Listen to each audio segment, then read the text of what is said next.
Good morning. Good morning, good morning, good morning. Good morning, Miss Kim. Good morning, Miss Nicole. Good to see you. Wonderful, wonderful, wonderful. How lovely to have all of you joining us today. Let's check our X.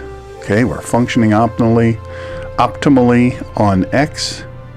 Let's see if Rumble has us happening. All right. So cool, right?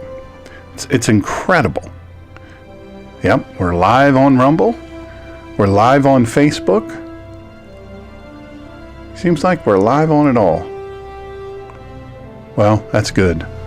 Pretty sure we're good to go. Well, thank you for joining us. This is the True Word Faith for Life with Dr. Shawn podcast. And today is obviously Monday. What is the day though? 14, Monday the 14th. And of course, I want to say before I forget, Friday, we will not be live Friday. We will not be live I may do something on Sunday at some point on Sunday. But everybody's so busy on Sunday with their different events that they do that I thought, I don't want anybody stopping doing anything that they're doing to listen to me. Good lands. A lot of family stuff, and I think that's beautiful. I love those kind of things. So all that said to say, Saturday, I think at 5 or 6, I can't remember which time I chose. I'll have to look. Saturday. By the way, hello to our Twitch audience, to our LinkedIn, to our Instagram, and of course to our Facebook. Those of you listening through Facebook, and our YouTube. Those of you listening through YouTube. And you are most welcome, Ted. Ted sent me a brilliant question. If you'll remember, on Friday he had a question about Azazel, and sent me that question in detail, and we were able to answer it for him. And I love your questions. We're going to be answering or broadcasting the answers to several other questions the listeners have had, and after we get through the Resurrection Sunday time. But we're I love answering questions. You'll see at the top of the screen, you will see I think it's the top of the screen. No, bottom part of the screen. It's streaming right now, smgreener@gmail.com. And then, of course, at the top, you'll see all of our show times and all that stuff. Hi, Miss Joyce. Good to see you. And it's just lovely to see you all. Hello, Miss Evelyn. How are you? Good to see you. I hope that you all got to listen to yesterday's broadcast, the feasts with Jerry and Myra. I loved doing that. Of course, I love them, and it's a wonderful thing. If you haven't seen it, it's under the live tab for video. It's under the audio tab, or on the video tab for audio only. So you're welcome to listen to that. Everything is free, and we're just happy to have you. So today, boy oh boy, this is one. So officially, if you're just joining us, by the way, welcome to True Word Faith for Life with Dr. Shawn, where in-depth biblical teaching meets the richness of original languages and cultural context, bringing the truth of Scripture to real people for real life every single episode. Thank you for hitting the thumbs up. Thank you for subscribing, hitting the little bell for all notifications so you don't miss anything, and so that as many people as possible will see this and be able to listen to it. They'll know about it. And that helps the channel to grow. Sundays, we are on at 3 p.m. Eastern Standard Time. Mondays, 10 a.m. Eastern Standard Time. Fridays at 6. Just remember, this week we will not be on Friday. And I may be on for a little bit Sunday evening. I don't know. But we'll see. But definitely on Saturday, and I can't remember if I selected 5 or 6. I'll have to go back and look and see what time. But Saturday is going to be one you do not want to miss. It is going to be a very, very powerful episode. It is when I was on my radio show, God and Country, the Collision of Faith and Politics. It was most downloaded message ever, millions of times. So suffice it to say, I think that you will be blessed by it. So we come here with life-changing truth, and truth, capital T. So imagine this. Imagine this. You're at a church fellowship, and somebody pulls you aside and they whisper, "Did you hear about so-and-so? Did you hear about Joe Schmuckatelli? Did you hear about him?" You're like, "No. What didn't I hear? I didn't hear anything. What's going on?" And they say, "Well, I mean, I'm not trying to gossip, but I think he got a DUI. So-and-so, she was driving by the other night, and he was outside of a police car. A police car had him pulled over, and it looked to me like he was trying to walk a line, and he was looking wobbly." Or it could be, "Did you hear about so-and-so? So-and-so, hey, Miss Samantha, good to see you. Good morning. Did you hear about, Bernadetta? Bernadetta, she don't look good. Something wrong with her. She's sick."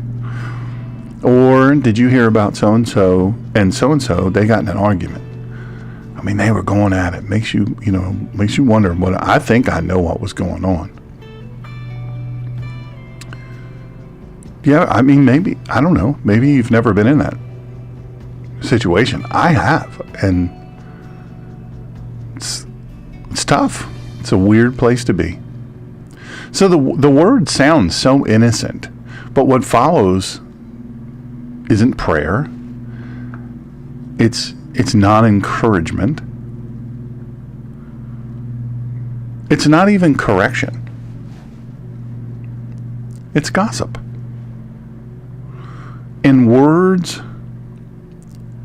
in this case, are meant to cast suspicion or to divide or to inflate ego.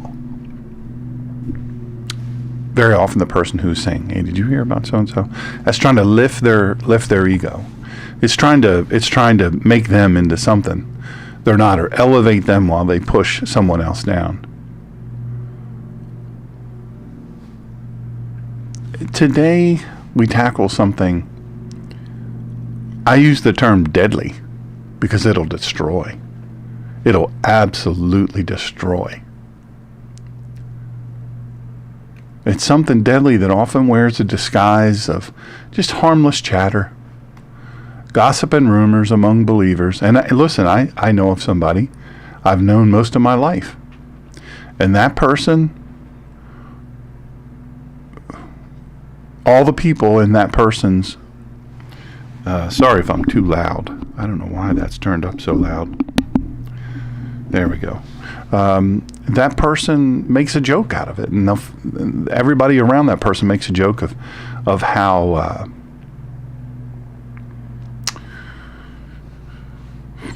well, it's nothing short of gossipy, and I've experienced it. And here's the thing: if and maybe this has occurred to you, I hope that it has, because this is reasonable. That if that person is going on and on, laughing about it, kind of making a joke about it, "Oh, ha ha ha, this is funny. Old so-and-so loves to know the scoop." Change the word from gossip or rumors.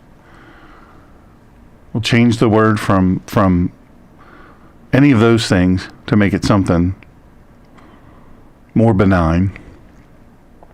But it's not funny. It's completely destructive. And maybe you know somebody like that. Maybe you're related to somebody like that. Maybe, and that's a difficult place to be. I have to say, it's a very difficult place to be when you're close with someone like that and you're not like that. But boy, when it comes to believers,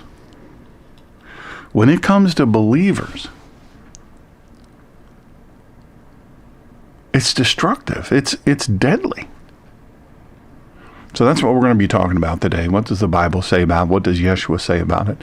First, we're going to do She'erat Hashem Olah. And a couple of things. If it's so difficult for people who were born and raised in the United States to obtain an approved identification to vote with a photo ID and match the address and all that, why is it so easy for illegal aliens? I mean, not for nothing. Why is it? Let's just think about that. Why is it so easy? The left doesn't want any sort of ID to be required in order to vote in an American election. None. They literally don't want any ID. Oh, it's difficult. Well, there's so many people can't get IDs. Not true. It's just a total BS thing.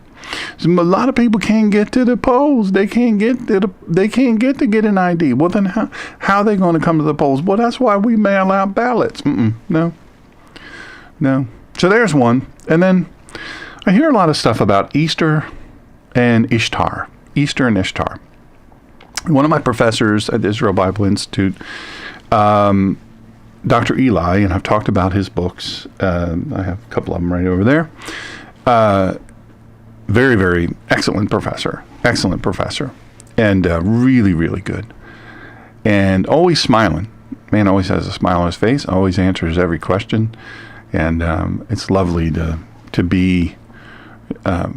He just is a good dude. He's a good dude, straight up good dude, and anyway, I have to say, he wrote this piece, and it's really kind of profound if you think about it. But I hear a lot about the whole Easter Ishtar thing. Easter Ishtar. And there are a growing number of Christians who think that the celebration of Easter is rooted in pagan traditions. Now, there are some pagan connections that were made later on, but I want to clarify something, and I love that he wrote this because it is sort of a dual-edged sword. One of the basic assumptions is that the name Easter is a Christian appropriation of Ishtar, a Babylonian fertility goddess. Easter, Ishtar. However, the English word Easter likely comes from the Proto-Germanic Alstrom, which means sunrise. Isn't that interesting? It's arguably a fitting name for a celebration that commemorates Jesus' rising from the dead. And Easter has some Aramaic roots. It's important to understand that outside of the English-speaking world, Easter is known by its proper name, which is Pascha. And this means that the majority of Christians in the world celebrate Pascha, which is an Aramaic synonym of the Hebrew Pasach, which means Passover rather than Easter. So during this feast, traditional Christians celebrate the work of Christ's redemption, believing that only in his resurrection is God's forgiveness truly sealed. Because of Jesus' resurrection, the judgment of God passes over believers, just as the angel of death passed over the Israelite homes, marked by the blood of the Lamb during their captivity in Egypt. Easter, Passover. And by the way, how is the sound? I'm using my in-ear monitors again, and I don't have a concept of how the sound is on your end. So if you could let me know, if you're in chat, if you could let me know, that would be super. So on an average English-speaking Christian often fails to see the direct connection between Easter, Pascha, and Passover, Pesach. Many of the rituals and customs appear to be different. Also, in order to ensure that no one connected and therefore confused the two, it was decided at the Council of Nicaea, 325 CE, that the feast of Easter Pascha would be celebrated according to a different calendar, not on the 14th of Nisan, as was originally decreed in the Torah of Moses. Thank you, Nicole. I really appreciate it. And Samantha, that's stunning that you've never been required to show an ID when you vote. I don't understand it either, but I do understand it. I understand why they do that and what the hope is, what the end goal there is of course to flood the country with millions and millions of illegals from wherever. They don't care what kind of risk that it places Americans in. And they believe that they can convince them through giving them your tax dollars and phones and health care and education and food with your hard-earned money, that they believe that those people will vote. And they don't care, but they want them to vote Democrat. And so that's what they believe. And I hate to say it because, it seems so sinister, but it is sinister. And that's what they've done. Anyway, I hope you enjoyed that. That was a piece by Dr. Eli Lazorkin Eisenberg, and one of the professors at Israel Bible Institute. Now, what is gossip according to Scripture? So I think if we open this discussion, we have to open with Leviticus 19:16. Do not go around spreading slander among your people. That seems pretty simple, right? Do not go around spreading slander among your people. Now, the Hebrew word here is rakil,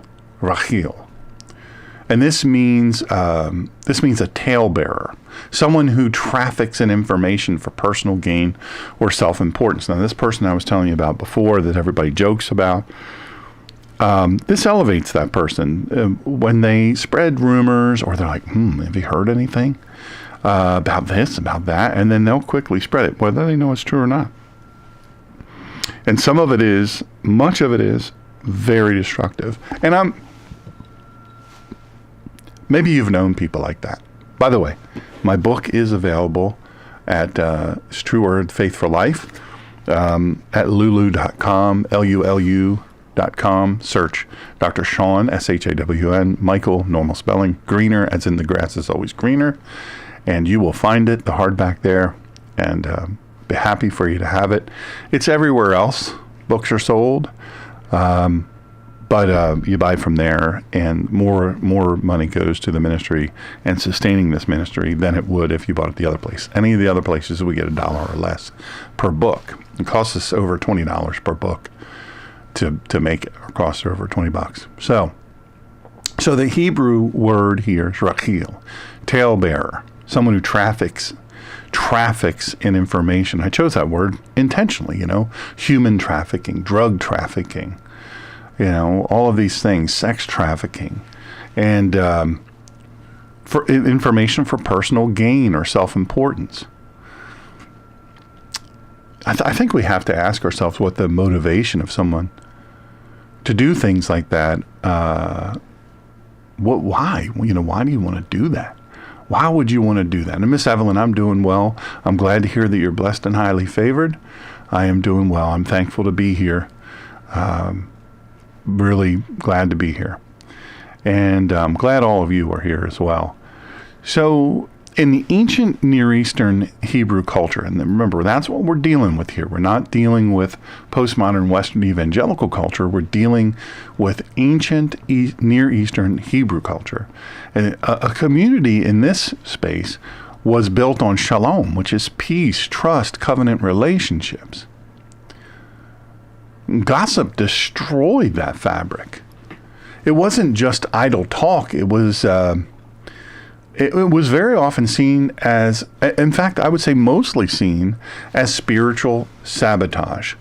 So an example of how those happen, I have a friend, a very dear friend, who is an observant Hasidic Jew. He's a really, really accomplished man.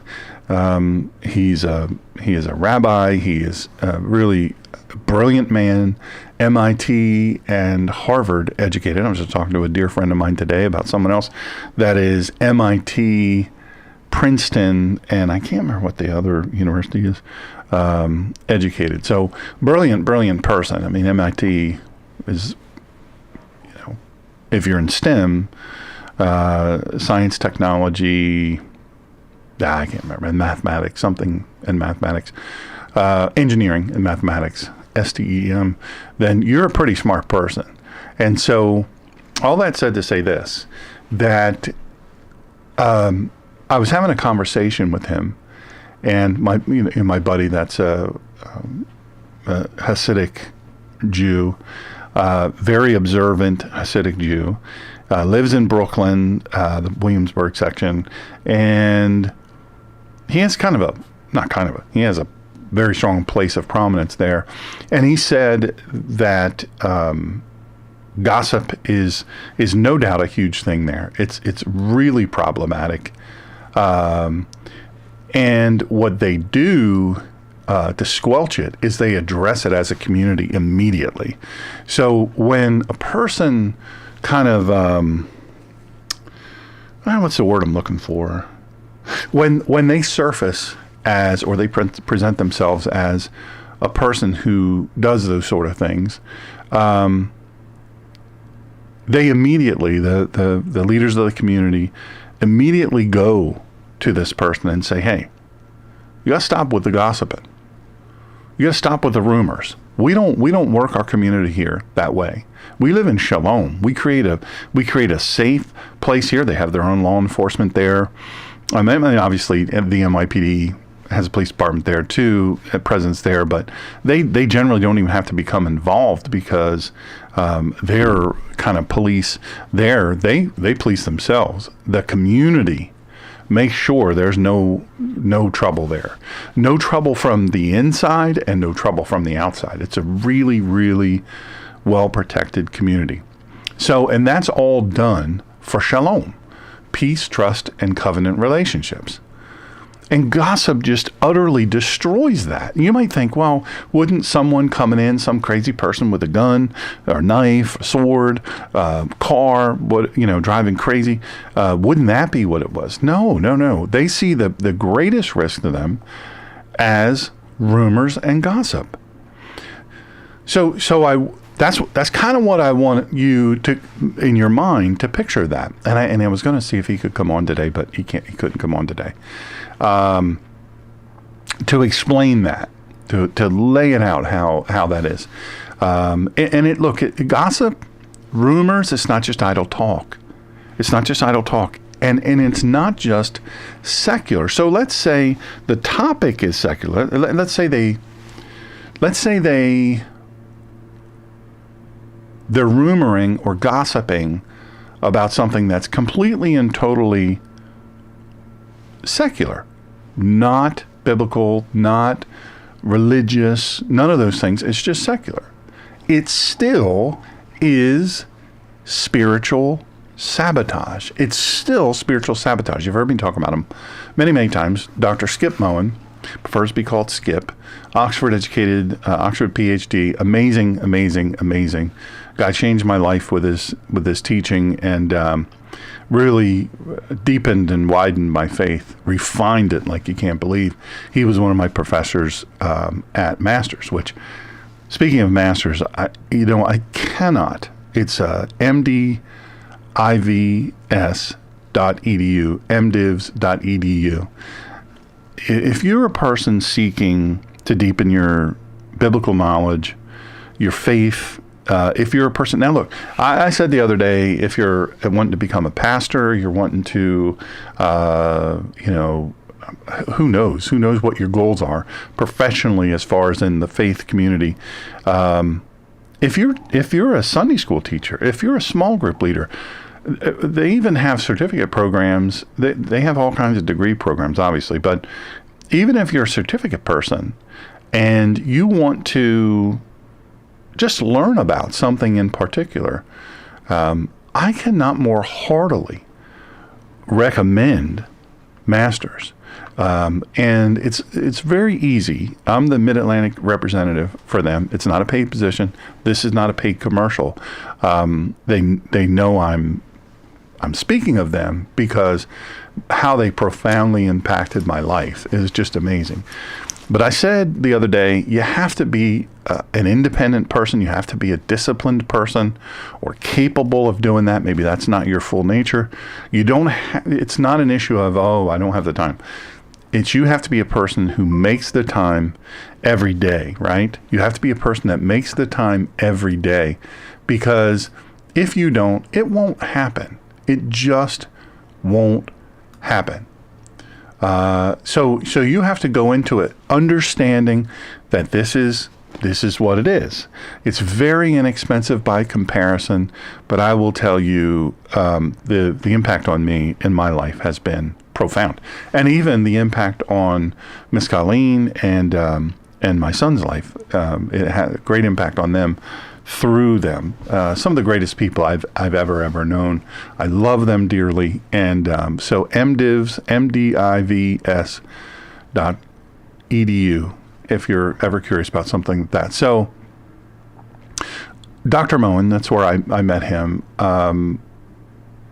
He speaks of this Hebrew concept of holiness, and that Hebrew concept of holiness includes how we treat others with our speech.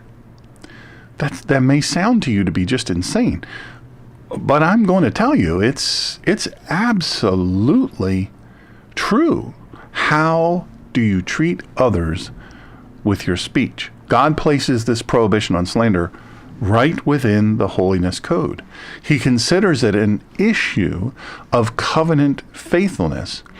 And so the inverse of that is that you violate shalom. You break shalom when you're a person who doesn't treat your speech, rumors and gossip and all of those things, with that attitude of holiness and within the holiness code. So Proverbs 11:13 goes on to tell us, a gossip goes around revealing secrets, but a trustworthy person keeps a confidence. Now it's quite an inverse. Notice the comparison. One who gossips versus one who guards. One who gossips versus one who guards. Gossip isn't a passive mistake, by the way. Oh, I wasn't trying to gossip. I'm not trying to gossip. People do it during prayer. It's an active breach of trust, and people do it during prayer. You say, what do you mean? There are people that preach. Maybe there's a pastor and he preached a sermon, but he realizes, oh, I forgot this point. They'll put it in there, or I really want to emphasize this point. They will put that in their prayer intentionally, and you can see the trend every single time.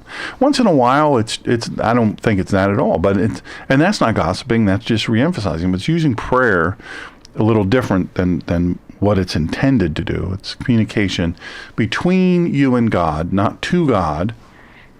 It's not one way. It's both ways. It's a conversation, and but it's using for other purposes than what it's intended. Well, gossip isn't a mistake. It's not an accident. It's an active breach of trust. So what gossip does in a community? I talked about my friend in Brooklyn, and this observant Hasidic, it's like going into a different world, by the way. It's like going into a different world. It's seriously the most amazing thing you can imagine. It does not look like the United States. But the community is clean. It's crime-free for the most part. It is the crime statistics in that community versus the rest of Brooklyn and the rest of New York City, apples and aardvarks. Really and truly, it's apples and aardvarks. It's pretty crazy, and they achieve that aggressively. They do it. They do it on purpose. This is a community effort. It's not just one thing. It's not being onerous. It's the whole community guards it. And when someone within the community or someone comes into the community gossiping, they really jump on it quickly. And Proverbs 16:28 reads this way: a deceitful person stirs up strife, and a slanderer can separate even close friends. Oh, don't miss that. A deceitful person stirs up strife, and a slanderer can separate even close friends. How many of you, you don't have to put this in comments if you don't want. If you're listening on playback, if you do want to put it in there, maybe a story about how someone gossiped about you, how a slanderer separated close friends. Like maybe you were close friends with somebody and they said something that was a rumor or gossip, And look, and it doesn't even have to be a lie. It can be true, but it can be something said in confidence that you then violate that confidence. Nicole, you're 100% right. I'm going to add you to the broadcast here. Gossip hurts, murders someone's character. The damage cannot be undone. Absolutely. I am a person who suffered a massive gossip and rumor attack from really one or two people, and it has taken me, and a completely lie, just an absolute lie, but they had an objective, and they did this, and it virtually destroyed my life. And I can tell you, Nicole, I like the word that you used there, murders someone's character, because that's a fact. People that heretofore hearing this rumor or this gossip, this slander, here prior to that, thought I hung the moon. Now, I didn't hang the moon, but they thought I did, and it was a lot of people, and it had an immense impact. So this passage, it echoes something to me that is profound. Gossip isolates. It weaponizes information.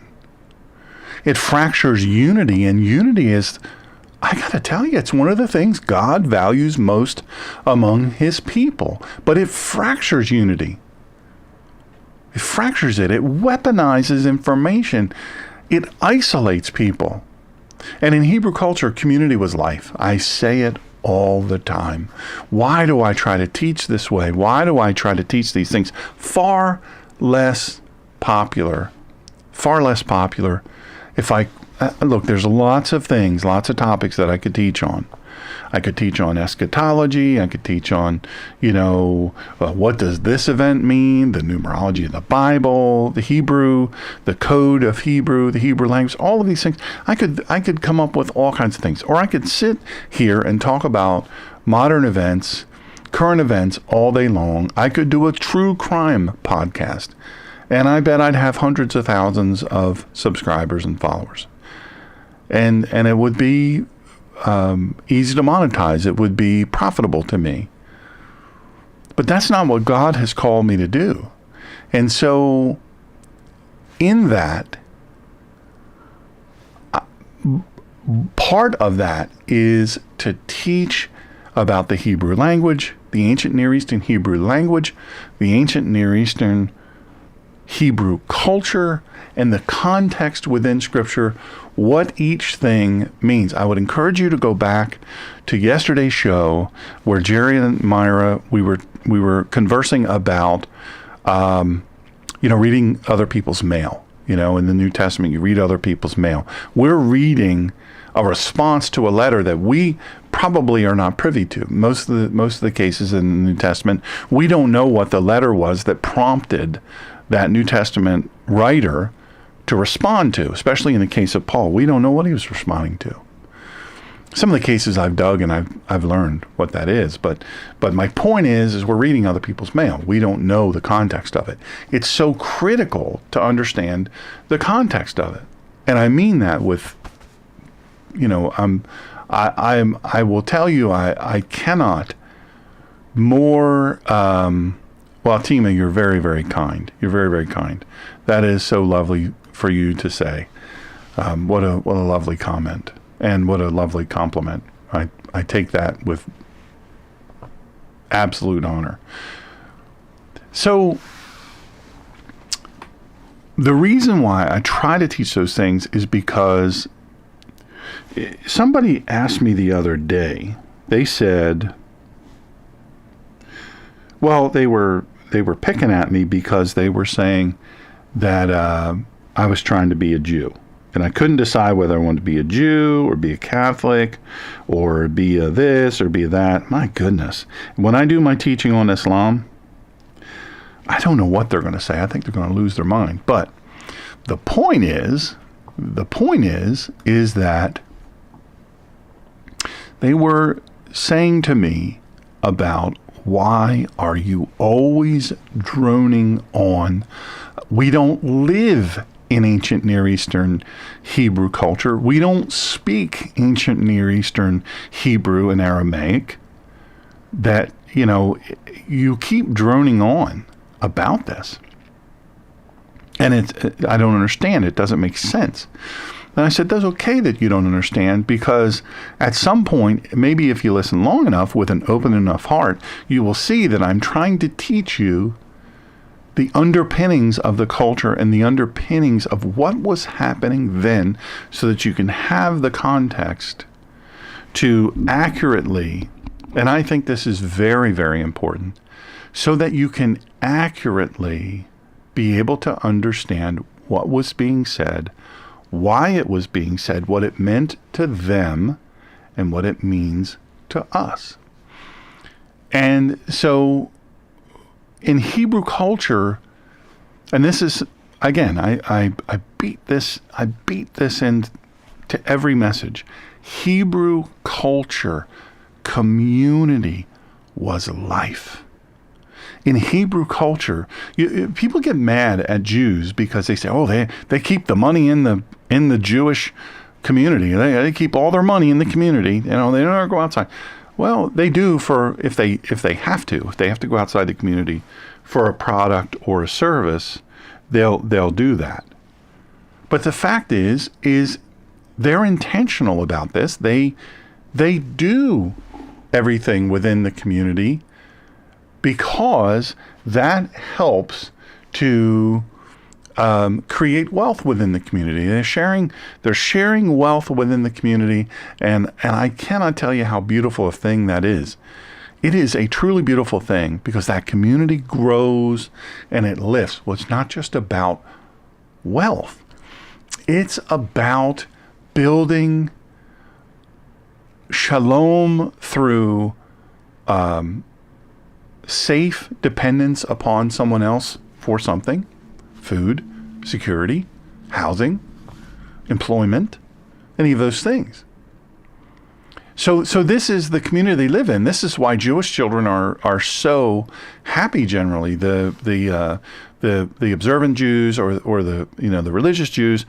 If you go to Israel, you will find the people there, especially those who are Jews, because not everybody in Israel is Jews or Jewish, but you will find those who are very happy people. You say, well, wait a second.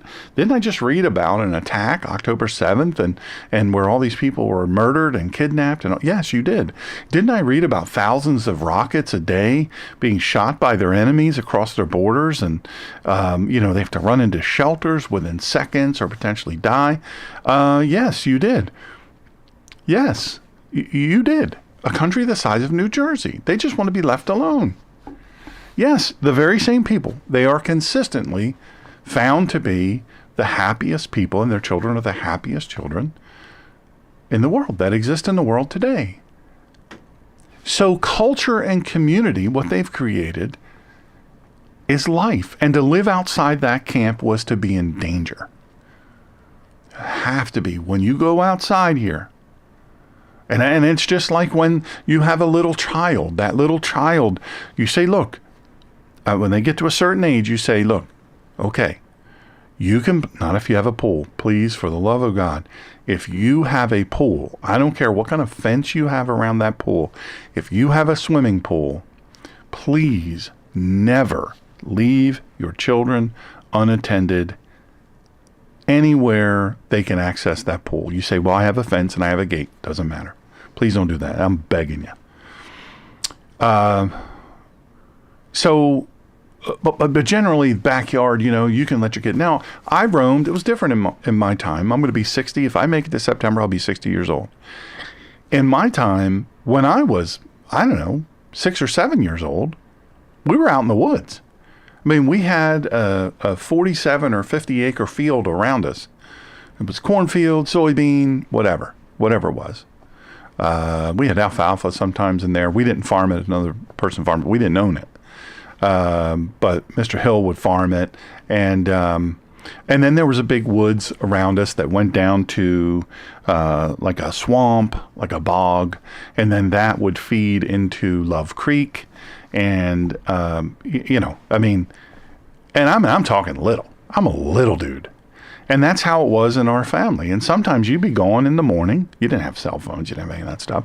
Be gone in the morning, and you come back for dinner. You make sure you're around. But we'd be in the woods exploring. Sometimes just be by myself because I was the youngest of 5. And, sometimes brothers don't want anything to do with you. And that was kind of my situation. And as such, I will just tell you that, I was by myself a lot. And that's okay because I learned a lot about nature. I love nature. And as a result, I got to really experience so many beautiful things. Eventually became a photographer. Some of you have seen my work. If you go to the show description on the YouTube page, you'll see one of the links on there is a pixels link. And about 1/100th of my photography is there. So you'll see it there. So I really got into photography mostly after my crash, after my brain injury and spinal cord injury, as a means of therapy. The physical therapy team said, hey, we'd like you to pick from these things. I picked archery and photography, and both have helped me, and I've fallen in love with both of those things. Anyway, the point is, I don't have a camera anymore, but I have this, And so, anyway, the point is, my mother would set a boundary. She'd say, you be home, don't make me call you for dinner. And when I say call you for dinner, it's a couple hundred yards across the field. Probably, I don't know, maybe 600 yards across the field, 500 yards, whatever. It was far. And then the woods, you get deep in the woods. But my mom, if she wanted to get your attention, she would get your attention. So you had better, don't make her call you for dinner. You be there, you be in time to set the table, wash your hands, set the table, help, all those different things. But there was boundary set. Do not go into the creek. Don't go down into the marsh. I remember several times getting into a real jam, because I went too far in, and, it's like quicksand, but it's mud, and you sink, and you get stuck, and you can get lost in the woods. So my mom would set a boundary. She'd say, okay, here's the boundary. And then I knew other parents who would say, hey, don't leave the yard. Don't leave the yard. And when I was little, don't leave the yard. Now, we didn't have fences or anything like that. There's all kinds of dangers and all that. That's how it was then. You can maybe identify. My point being is that outside of the yard, inside the yard, it was perceived to be safe. Inside the farm or inside the property or inside, there was a perception of safety and security. Go outside, we don't know. Don't know what's going to happen out there. So that is the way that it was, but it wasn't perception. It was reality. You go outside of this community, this Hebrew ancient Near Eastern community, that's what you're going to run into. And let me tell you what, to live outside the camp was to be in danger, and gossip then acted like leprosy of the soul. It infected relationships. And sadly, it slowly drove people apart. So, what does gossip say about our hearts? Romans 1:29 and 30 includes gossip, you can write these down, includes gossip in a list of sins like envy, murder, and hatred of God. That's sobering. Same list. Are you listening? Same list. Envy, murder, hatred of God. Gossip. Why is gossip on the same level? Because it reveals something deep and dark in the heart of the person who participates in it. Gossip may feel spiritual, especially when wrapped in religious language, like prayer concern. I want to just get with you, and I want to pray for Brother Shawn. Brother Shawn, his beard is almost completely gray now. And you know what that means? He drank. That's what that mean. I think that's what it mean. I think Brother Shawn drinking. He wobbling all over the screen. And, and so we're gonna just pray. We had this prayer concern, and we're going to pray for discernment, or I'm discerning.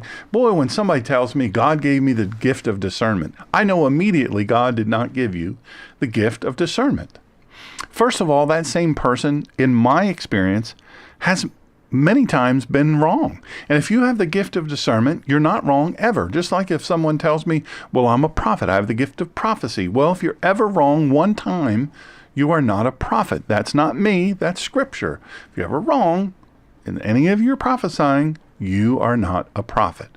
You do not have the gift of discernment if you're ever wrong in your discerning. You're just a guesser, and you like to confirmation bias somebody. And it's not healthy. So please don't go around telling people I just through my discernment I discern that something is wrong with Dr. Shawn, or Miss Sally, or whatever the case may be. Look, that's a camouflage for arrogance and control. It's a camouflage for arrogance and control.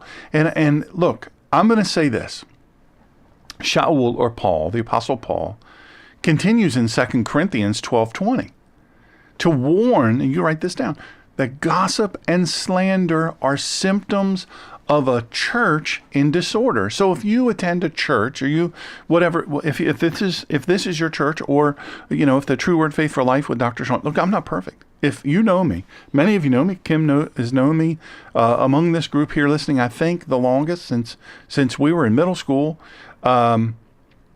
Look. I'm not a perfect person. I am so far from it. So I'm not claiming that. But if this is your church, or if you attend a little church, a big church, whatever, gossip and slander within the church unchecked are symptoms of a church in disorder. And these are not fringe issues.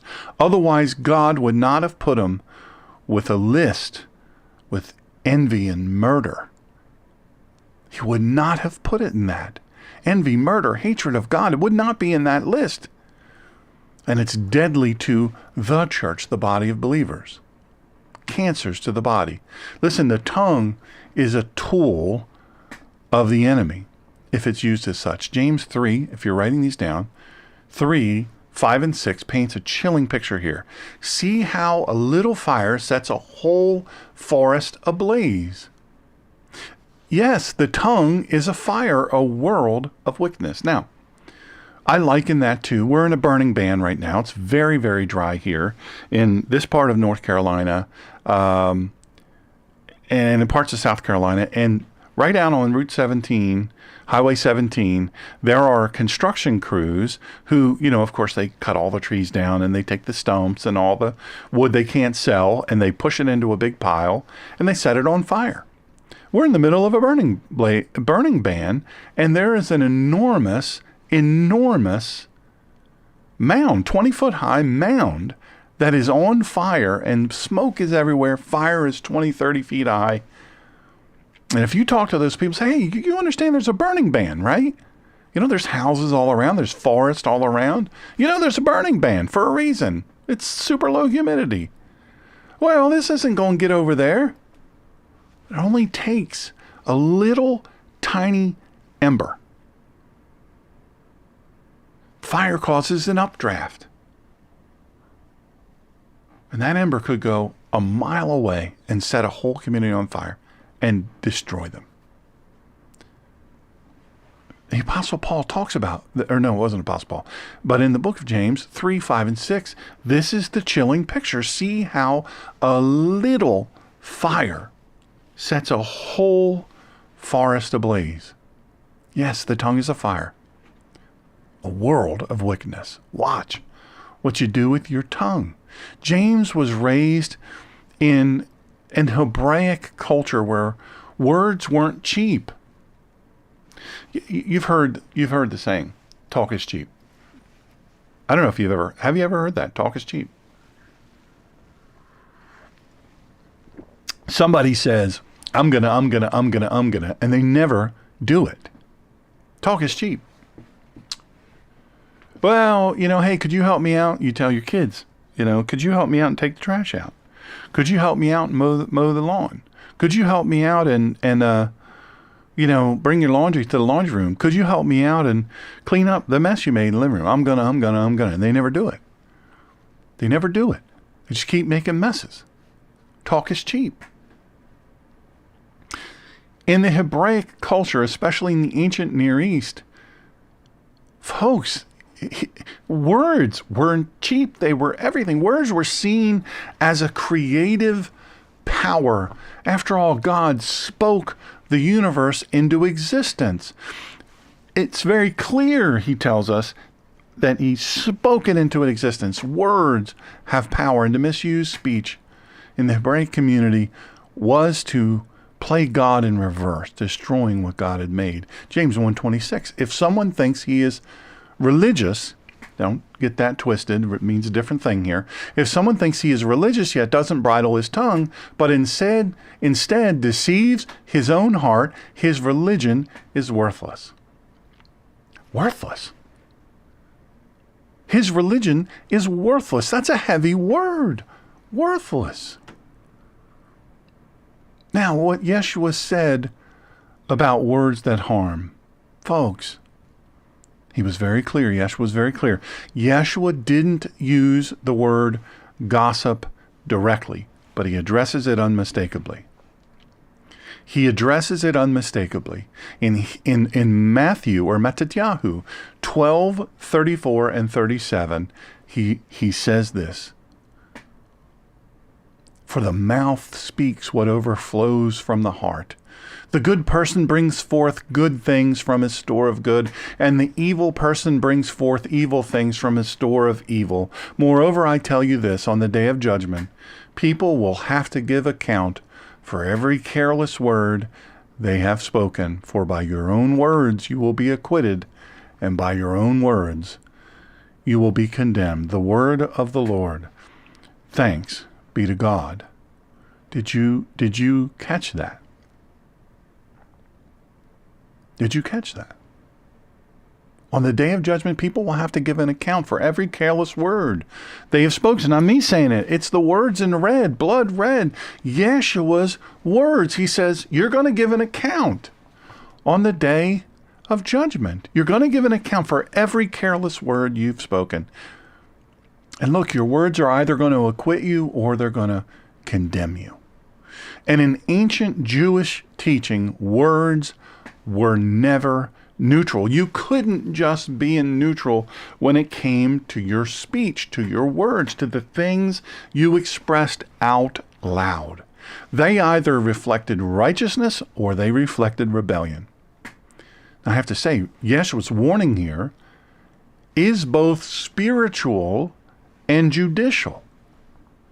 Your speech reveals your heart, and it determines your standing before God. He also warned in Matthew 15:11. Yeshua says this in Mattatyahu 15:11. What makes a person unclean is not what goes into his mouth, but what comes out of his mouth. Oh, are you listening? The word of the Lord. Thanks be to God. Are you listening? What makes a person unclean is not what goes into his mouth, but what comes out of his mouth. In other words, what you eat. That's not making you unclean. It's those words that keep spilling out, that putrid mess that comes out of your mouth.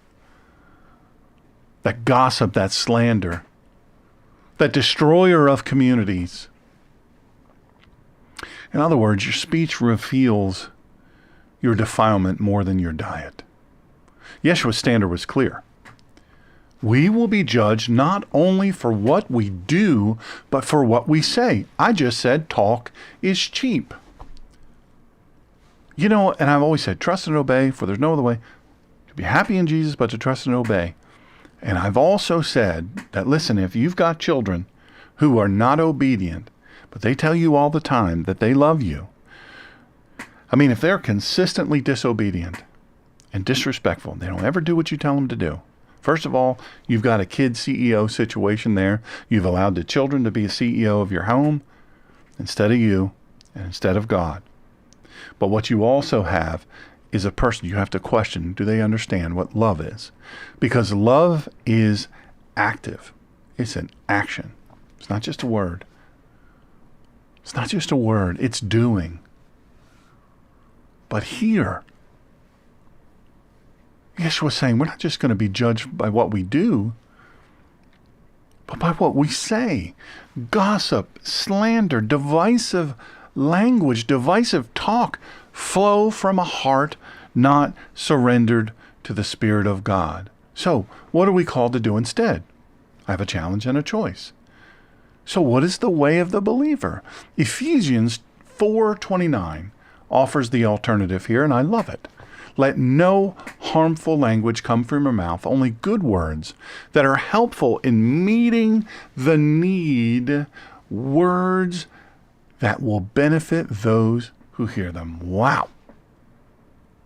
Wow.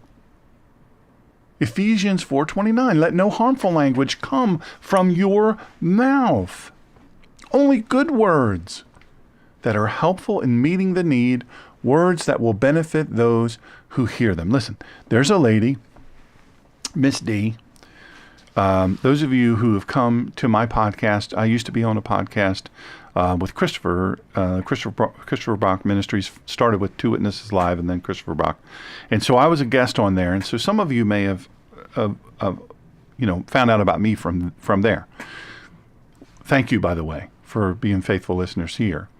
But, I've known Christopher's family, all of Christopher's life, and I've loved them. And Dee and Larry are, the parents and the Brocks. They're incredible people. They're incredible people.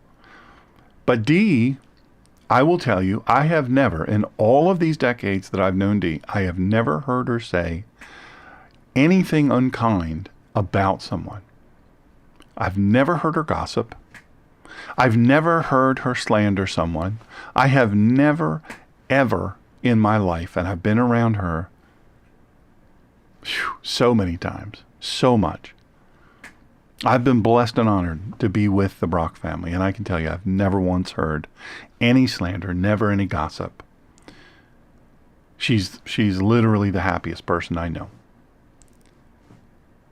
Boy, I tell you what, her pastor, Christopher's grandfather, Pastor Ned, her dad,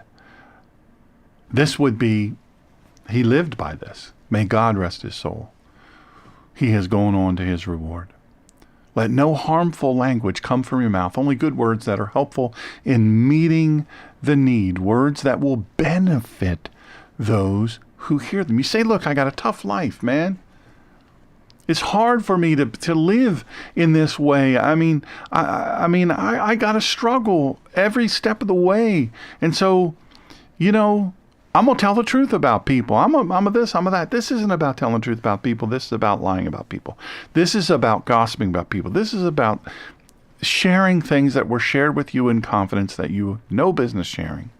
This is about gossiping. This is about rumors. This is about all of those things. This isn't about your struggles in life. I know so many people that have not had it easy. And they're the sweetest people you'd ever want to meet. They're the kindest people you'd ever want to meet. Not fake. Not fake. This isn't about fake niceness. This is not about appearing sweet. This is about intentionally choosing words that heal, build, and strengthen. This is about intentionality as it relates to your words. Proverbs 20:19, a gossip goes around revealing secrets, so don't get involved with a talkative person. I remember, when you go through, part of my past was clandestine service, and so as you might imagine, the background checks are quite extensive. Just so much interview and interrogation and lab testing and polygraph examinations and grilling and they find things about you that you didn't even know yourself. But it's also examining you. It's also examining you. Are you a person who will pivot to negative quickly? Are you a person who easily goes, oh, we're doomed now. Oh, we're in such a bad way now. Oh, we'll never make it through. Are you a negative person? Some people call it glass half full. Are you glass half empty? Said all that to say this, that are you a person who easily will share secrets? A gossip goes around revealing secrets. So don't get involved with a talkative person. A person who constantly goes on and on and on, clattering about, prattling on about someone else's thing, telling their business. Don't get involved with that person. I have a dear friend listening now. Their policy is, I won't be involved with somebody who is a gossip. I won't be friends with them. Look, if someone reveals themselves to be a gossip or constantly doing negative things or saying negative things or talking about other people, I won't do it. Part of that is because that person has been the focus of being talked about. And part of it is, hey, that's not what God called me to do. God very clearly in the book of Proverbs, a gossip goes around revealing secrets. So don't get involved with a talkative person. Look, in ancient culture, I have to say, your inner circle wasn't just a social choice. Let me say that again. In ancient Near Eastern culture, in Hebraic culture, your inner circle, your crew, your squad, your team, people around you, always around you, wasn't just a social choice. Oh, I can climb if I get with this person. I can be more popular if I get with this person. No. It was covenantal responsibility. You are called to protect the character of others even when they're not present. Let me give you an example of this. One of the people I protected, as some of you know, I was the founder of Executive Protection Team, and we protected people. Our tagline was, when it's your life, we're your team. So we did hostile repatriation, go to places, get people that are held against their will, places where we're not welcomed. We get in, we get out, but we get out with that person. And we've protected people that, people want to kill for whatever reason. It doesn't matter to us why they want to kill them. What matters is that they want to kill them. And so our job is to keep them from getting harmed in any way. All that said to say this. Different people would come, not that it was some big business, because it wasn't. Again, good at what I do, the things that I try to do. I'm not going to be self-deprecating or dishonest, this sort of fake humility, humble brag. The fact is, the things that I've done, I've been pretty good at, but I've not been good at business. I've not been good at, as evidenced by the fact that I had a radio show, had over 5 million listeners, didn't make a dime on it. In fact, I spent money on it. I didn't understand monetization. I'm not a good business person. I had very successful businesses from the standpoint that customers love me, very effective. Whatever the job was I was doing, I did it well because I was very committed to excellence. All that said to say this, terrible businessman. However, when I had very specific and very stringent rules. So when people, and typically it was Navy SEALs, Delta Force people, CIA Protection Group. I had some Secret Service, Presidential Protection people, but different people will come for different reasons to me and say, hey, you have any work? And there was a certain segment of people that they just were gossipers. That interview, I'm not going to say who it was. They were gossipers. They were slanderers. They spent so much time crap talking on, people that they worked with, people that they worked for, people that worked under them, people that they were, just in general contact with. And that was always something I would look for. If this person is a gossip or a slanderer or a rumor monger, I don't want them here. They're a poison to the organization. And many times I would find that to be the case, and I would let them go, and I'd say, listen, I'm not going to select you, or, hey, I'm going to let you go. If I hired them, and then I find these things out, I say, or I discover that they're being that way, I would call them in, and I would talk to them, and I'd say, hey, listen, this is what's going to happen. I'm going to let you go. And, this is why. Be shocked by it. You got to be kidding me. Do you see my resume? I do. It's very impressive. Very impressive resume. I'm letting you go because you're a storyteller, a rumor monger, a slanderer, a gossiper. And I can't have that here. Can't have it. Can't have it. Well, I've got a top secret clearance. Okay. I'm not the person that determines whether or not you keep your top secret clearance or you let it go. I'm just saying in my case, I don't trust you. I have to be thoughtful. I have to be thoughtful about who I get involved with. I don't want to get involved with a person who is a talkative person. A gossip goes around revealing secrets. I'm not going to get involved.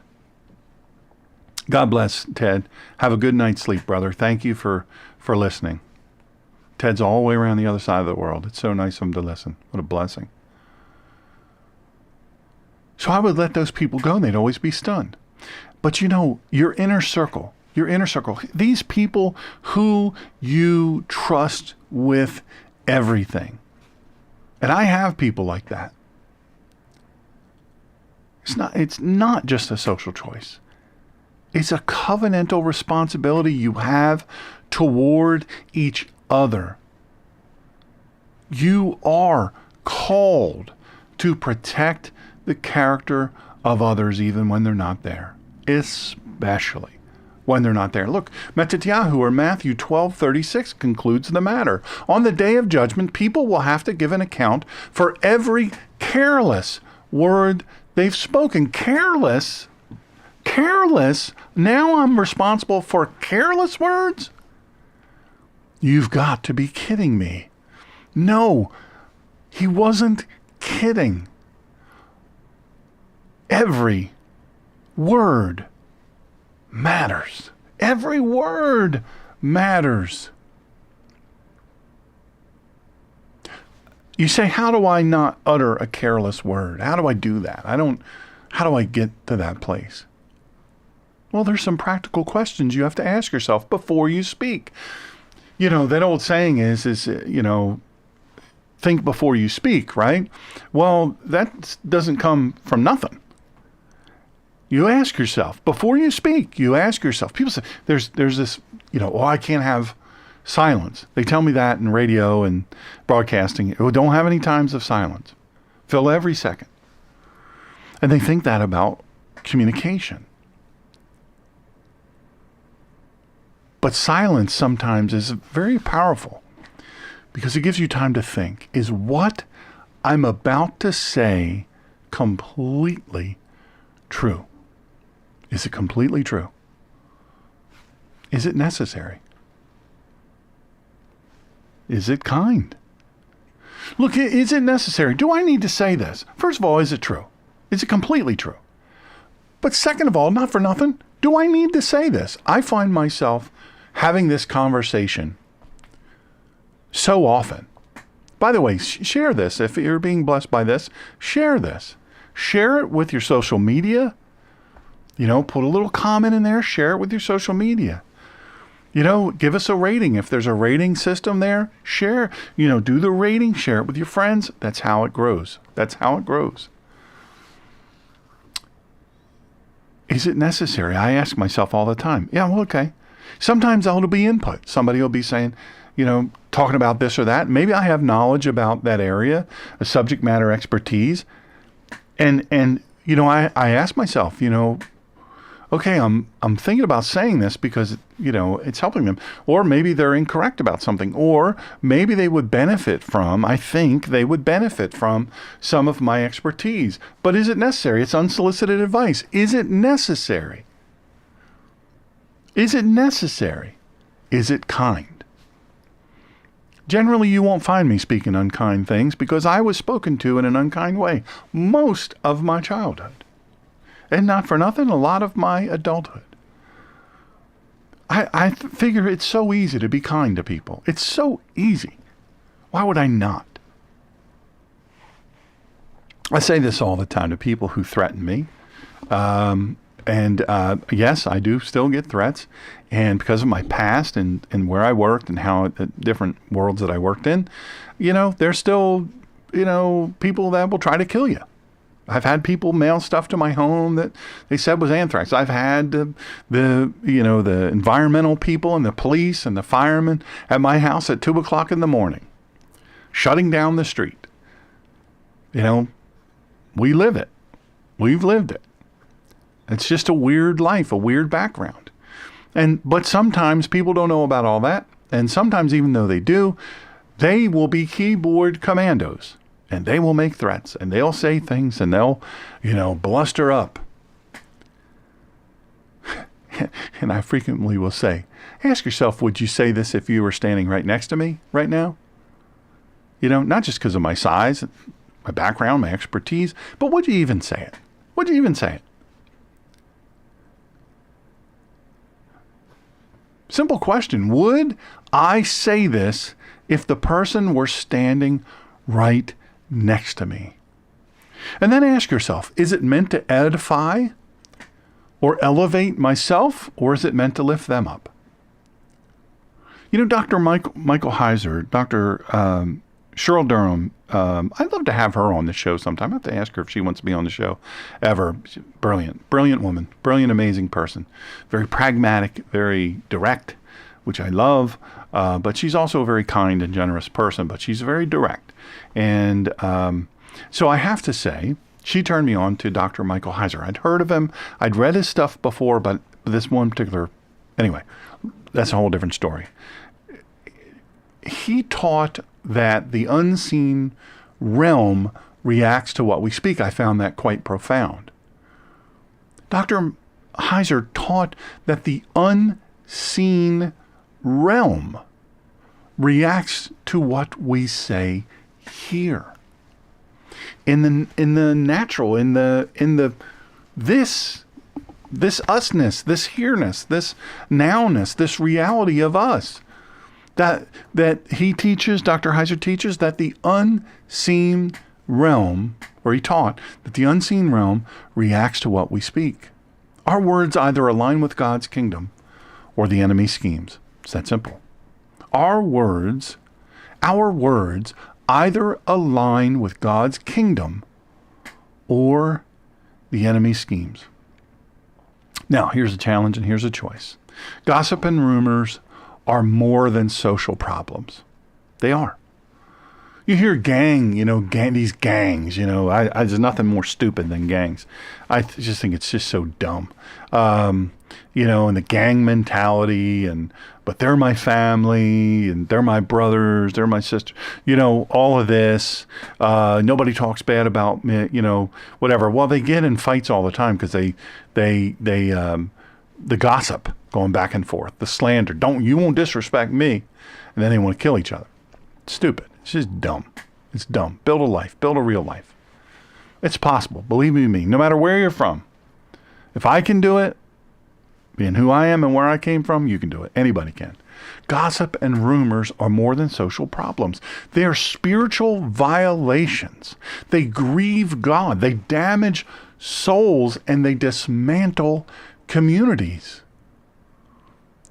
But here's the thing, as believers, as followers of the way, you and I are called to be different. We're called to be different. Let your words be truthful. Let your words be gracious. Let your words be healing. Now look, if someone asks me, and their hair's on fire, literally their hair's on fire. Hey, can you tell me if my hair's on fire? Your hair is lovely. Your hair has always been lovely. It's so beautiful. It's so soft and just so shiny and beautiful and, all this. I didn't ask that. I said, is my hair on fire? And you see their hair's on fire. You can tell them your hair's on fire. I've had people come into my life and say, look, I've been watching. I've been noticing this. Are you okay? I've had people from a health standpoint come up to me and say, listen, man, you don't seem like you're doing well. You always say, oh, I'm doing great. I'm doing better. I'm improving. I know I'm turning it around because sometimes, I'll be a little bit not realistic about my situation. And they'll say, hey, man, do you need medical care? Do you need me to call 911? I've had doctors, different places where I am, come up to me and go, hey, you all right, buddy? So you got to have the truth. You got to have the truth. Let your words be truthful. But be gracious and be healing in your truth. Let your speech reflect the character of Yeshua. Yeshua never slandered. He never twisted, and he never shamed. I hope this has blessed you. I really, really do. I really hope that it has. Look, I'm going to tell you, I want, let me see here if I can find it. Has this blessed you? Let me know, send me, by however, smgreener@gmail.com, but put it in the comments. That helps. That helps. If you put stuff in the comments, that's engagement. That's very important. It's really, really helpful. 5 p.m. I just confirmed 5 p.m. on Saturday, 5 p.m. Eastern Standard Time. 5 p.m. Eastern Standard Time is when we're going to go live, and it will be a message, believe me, believe you, and I don't mean this in a bragging way. It'll be a message that's very difficult. This is why I've asked Miss Colleen for a new box of tissues. I have a hard time going through it. As I was writing it and refining it and editing it and all of those things, I used half a box of tissues. Talking about the torture and the murder of Yeshua, talking about what he went through, physically, emotionally, spiritually, all those things. And that he did those things for you and me just breaks my heart. At the same time, there's the end of the story. And we're going to share with you in a very gruesome, real way what happened. What exactly happened.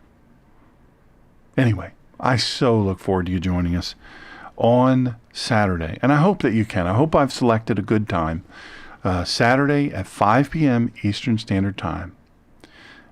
I believe it's a message that will change your life. Listen, if this message has blessed you, surely it will bless someone else. Send it to people you know. Copy it, send the link with a little positive note, message review. Send it to your social media. Put it out there for everybody. It will bless them. I'm telling you, if just one hears it and it helps them, then mission accomplished. Listen, thank you for tuning in. I cannot thank you enough for taking the time. This is a beautiful thing that you do, and I do not take it lightly. Thank you for tuning in to the True Word, Faith for Life with Dr. Shawn. I'm trying to teach the Bible as I believe it was meant to be understood for a life that truly matters. In the meantime, shalom, shalom. Shalom alaikum.